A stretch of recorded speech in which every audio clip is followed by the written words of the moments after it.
So, as we continue to talk about engagement with our students and how it is we can assess better where they are, have them more engaged with our instruction, I'm gonna create the screencastify, kind of going over some of the Pear Deck things we will be talking about in our PLCs, so that we have a reference to come back to when we're on our own and when we're doing planning without the benefit of the entire team being around. As you're going to see, I just have a Google slide open that is from some fraction work from the 4th grade. But again, any slide deck can work for this, whether it's an existing slide deck. That's the beauty of what Pear Deck brings, is you can bring existing pieces in, or you can create your Google slide with Pear Deck in mind. And obviously that's going to make some connections as well, but really it's very flexible and fluid. This was a pre-created one. We won't go through all the slides, but I want to just have a slide open so that we can kind of see it in action. In order to use it, it's in your add-ons piece up here.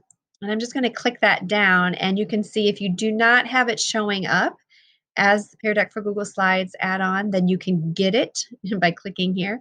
I already have it, so I'm going to go ahead and open it. And it's going to come up over here on the right-hand side. I'm going to go ahead and get rid of myself for a little bit here. The Pear Deck always kind of shows up here, over here on the right. And you're going to notice it gives you your tools are just right here at your ready. And we're going to take a look at some of them today that I think would work best for embedding in our math content block. Okay, so the first one I want to kind of just talk about is, let's just take a look at a slide that might help, that has a task on it. Okay. So for instance, here's a slide. Now I don't have the lesson plan in front of me, and that's fine. I'm here to demonstrate Pear Deck, but we would take notes. So let's say in our lesson plan, we are exploring this task and we want students to not only watch what we're doing up on the board, that'd be the old school thing up on the Promethean, and they're all just sitting there staring at it while we do the writing and the talking. In this way, we can have it up on the Promethean, writing and talking, while a student has the ability in real time be doing the same thing. And in order to do that, we're going to make it a drawing slide. So you can see there's a way to embed a website and numbers, multiple choice, a text box, some draggable features. But I want to go ahead and click on draw. And it just takes a moment, and it makes sure you understand what it's doing. And then there at the bottom, students draw anywhere on this slide. Now, we aren't going to be able to see until we go into the start lesson what the teacher or the student view looks like. Right now, this is just our slides and us adding that enhancement or that add-on wherever we see fit. And you're going to notice over here on the left, it only shows up on that slide. It's not like you're embedding it across the entire slide deck. It's a slide-by-slide decision. So let's say we've done this. Now we're ready for them to try something on their own. 7/4 minus 5/4, and I want them to use the number line. I could, again, go ahead and throw the Pear Deck on. And it takes a hot second. And you're going to notice again on the slide, there is that reminder to you that that's a Pear Deck slide now. And then here in the bottom, if you're going to notice, it also in the notes section tells you what kind of Pear Deck slide you just made it. I'm going to look through my slides down here. Now let's say we get down to a task where we've done some drawing, they've had some time to explore, but maybe we want to have them use actual virtual manipulatives, okay, or things in that regards, not draw it, but actually use some manipulatives, some fraction bars.